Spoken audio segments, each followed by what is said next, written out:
Hebdocom, ça continue sur BFM Business et notre focus du jour, une entreprise qui communique via un influenceur, est-ce une stratégie efficace? C'est notre question du jour et pour en parler, j'accueille mes deux expertes. Sixtine Moulet-Berthaud, bonjour. Bonjour. Merci d'être avec nous, tu es la fondatrice du média Le Crayon et à tes côtés Marie-Virginie Klein, bonjour. Bonjour. Merci d'être encore avec nous cette semaine. Tu es conseillère en communication et fondatrice d'Iconic. Alors, si on regarde les résultats de notre sondage, c'est plutôt partagé, mais on se dirige plus vers un non, à 60%. Pour notre communauté, la communication via un influenceur ne serait pas si efficace que ça. Voilà. Première question à vous deux.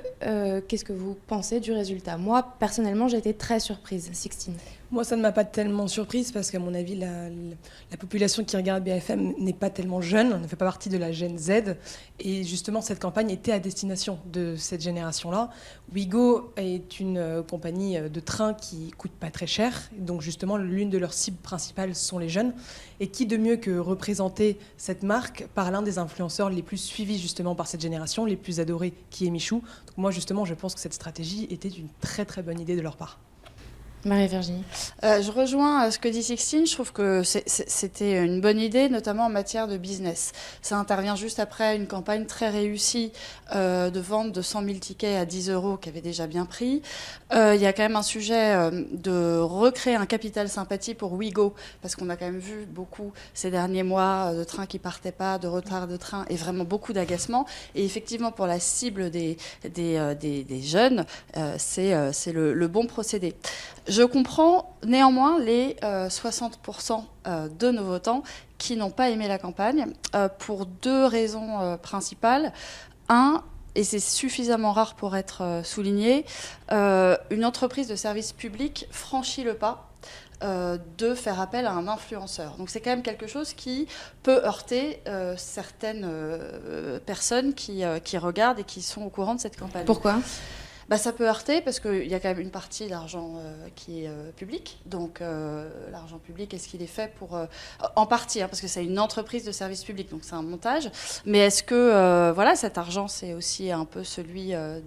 des Français, donc est-ce que c'est bien de le mettre à destination d'un influenceur dont le métier est encore pas tout à fait bordé, on ne connaît pas encore très bien les règles qui l'entourent. Et puis le deuxième source de mécontentement, c'est qu'il y a un décalage très fort entre l'ambition affichée par SNCF qui est de promouvoir les modes de transport plus verts et plus green et la réalisation de la vidéo dans laquelle ce sujet de l'environnement est très peu présent. Ça, je suis d'accord là-dessus. C'est vrai que la vidéo, je pense, aurait pu être un peu plus adéquate à ce sujet-là. C'est vrai que dès le début de la vidéo, il dit que enfin Ouigo commence à trouver des transports un peu plus écolos. Et c'est vrai que dans la vidéo, c'est pas quelque chose qui est énormément mis en avant, alors que c'est vrai que c'est l'un des sujets majeurs aussi près de la génération Z, l'écologie.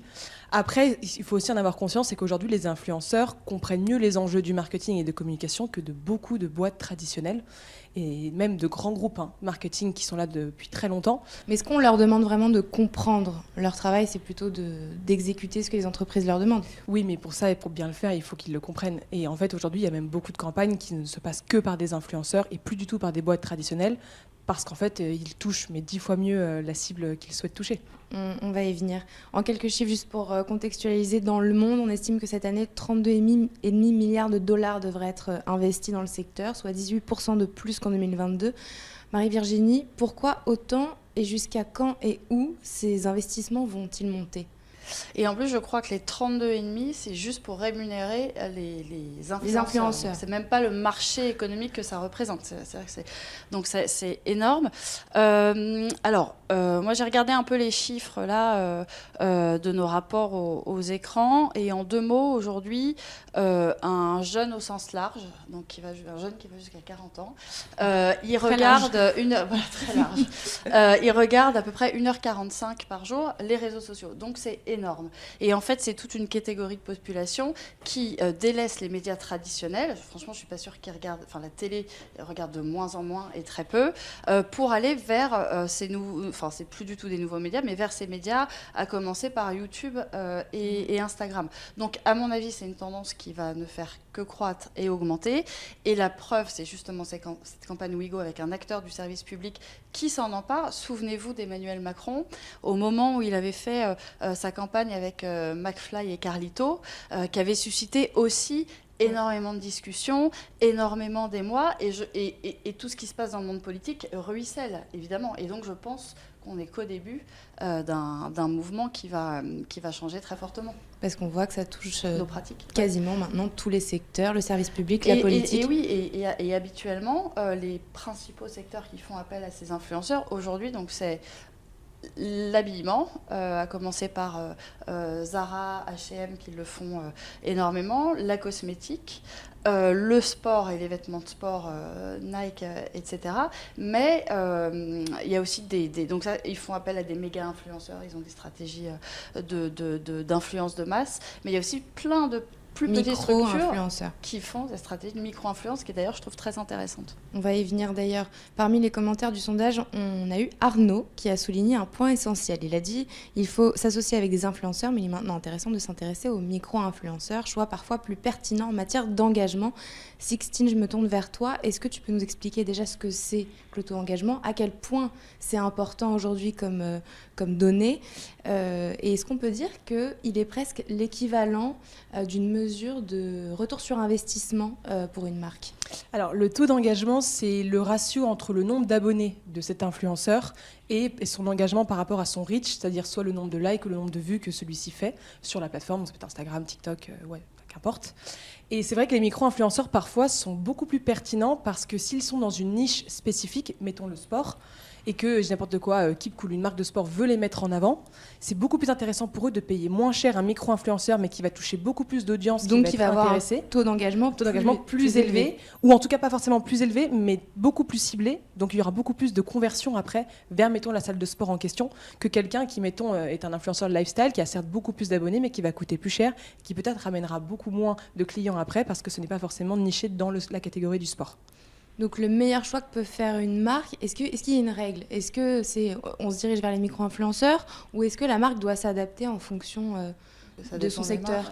Ça dépend des marques. Et pour aller dans le sens de ce que dit Sixtine, en fait, grâce à cette nouvelle stratégie des influenceurs, le consommateur de médias passe d'une publicité subie à une publicité choisie, parce que c'est lui-même qui fait la démarche d'aller s'abonner à un influenceur dont il connaît les valeurs, dont il connaît les engagements, et donc il accepte par ce geste même de voir les partenariats auxquels l'influenceur a pressenti. Moi, je pense que ça dépend vraiment. Il y a deux stratégies. Les grandes marques les plus connues, c'est vrai qu'elles ont tendance à faire de la masse influence.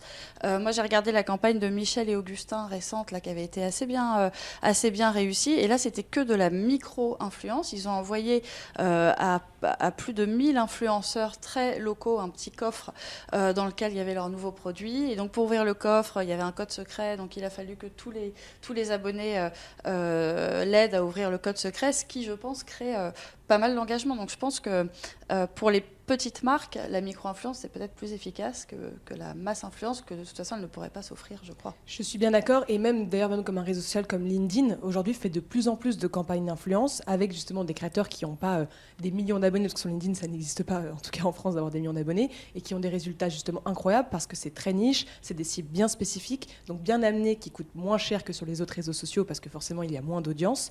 Et ben, encore une fois, les micro-influenceurs peuvent être très très utiles dans ce genre de cas. Plus généralement, quelles conséquences va avoir la loi qui a été adoptée au Parlement sur l'encadrement des influenceurs qui est mise en vigueur depuis le mois de juin? Quelles conséquences ça va avoir sur le marché de l'influence, à toutes les deux? Moi, je pense que ça va réduire les influenceurs qui mettaient en avant tout et n'importe quoi parce qu'ils vont avoir peur justement que leur communauté ne les suive plus, même s'ils affichent. Aujourd'hui, justement, la nouvelle loi, pour le rappeler rapidement, tu es obligé d'afficher quand tu es dans une collaboration rémunérée ouvertement à ton public. Là où avant, tu n'avais pas besoin de l'afficher, ce qui parfois pouvait créer un petit quiproquo et c'était plus facile pour les influenceurs de mettre en avant des placements de produits. Aujourd'hui, comme tu es obligé de l'afficher, ça veut dire que tu affiches vraiment on va dire doublement par rapport à avant, le fait que tu collabores avec cette marque. Donc les influenceurs font également eux aussi beaucoup plus attention qu'avant avec quelle marque ils s'affilient. Et donc c'est là aussi où le challenge fait qu'il y a moins d'escroqueries, il y aura moins de fausses marques, de dropshipping, etc. Ce qui était d'ailleurs l'objectif du gouvernement.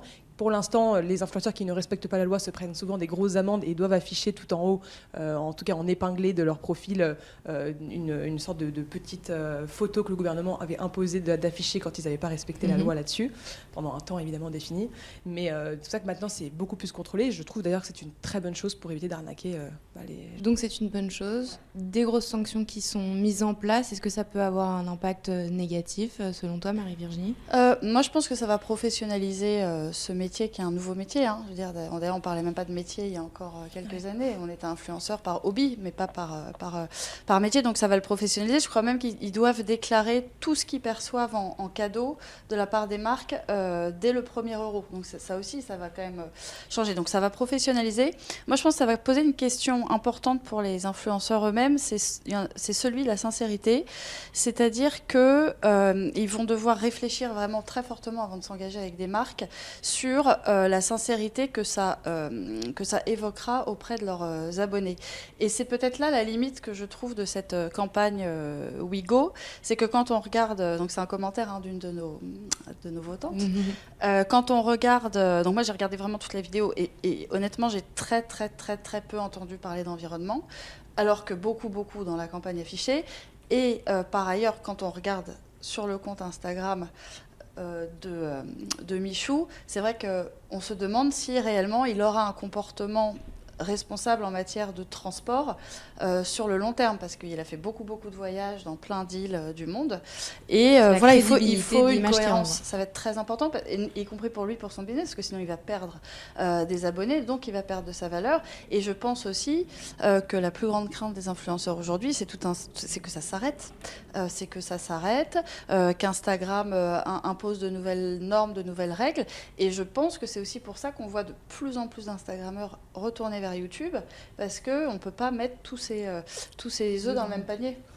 Ouais, je pense que ça va créer beaucoup de changements. Non, je suis bien d'accord. Après, aussi, il y a un paradigme qui a pas mal changé, c'est que maintenant, les marques doivent aussi réussir à vraiment bien convaincre les influenceurs de travailler avec eux. C'est plus, tiens, je travaille avec toi, et l'influenceur est hyper content, comme si c'était incroyable, c'était un honneur. Mais pour les convaincre, il faut juste payer le prix, non ? Bah non, pas forcément, justement, parce que certains, voilà, je pense que là, typiquement, ils ont pris Michou. Ça se trouve, avant, ils avaient proposé à des créateurs de contenu peut-être autant connus, qui étaient peut-être plus axés sur la cause écologique, et qui peut-être, eux, se sont dit, bah non, on va pas s'affilier avec WeGo, ils sont pas assez écolos pour nous, on va se faire taper sur les doigts par notre communauté. Enfin, ça se trouve, moi, c'est une hypothèse que j'aimais, donc ils se sont dit, bah, Michou a dit oui, il peut quand même réussir à se rapprocher un petit peu de ça peut être parfait. Donc il y a aussi ce biais-là qu'il faut penser, c'est que les marques doivent aussi convaincre, il n'y a pas que le prix, et donc ça crée toute une complexité quand tu veux faire des campagnes.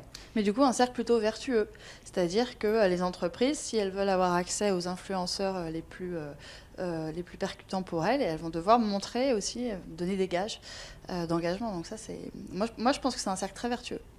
On suivra ça tout au long de l'année dans Hebdocom. Merci à toutes les deux d'avoir été avec moi, Marie-Virginie et Sixtine. C'est la fin de cette émission. Merci à tous de nous avoir suivis. Rendez-vous la semaine prochaine, même heure, même endroit.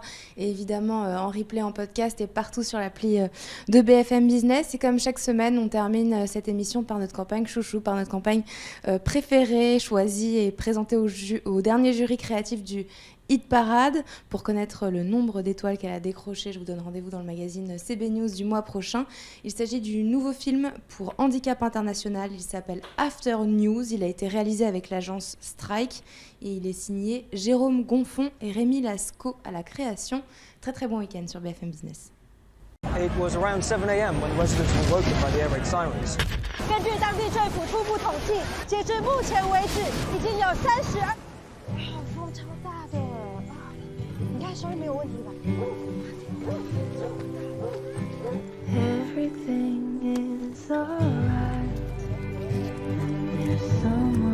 On aimerait tous que ça se passe comme ça.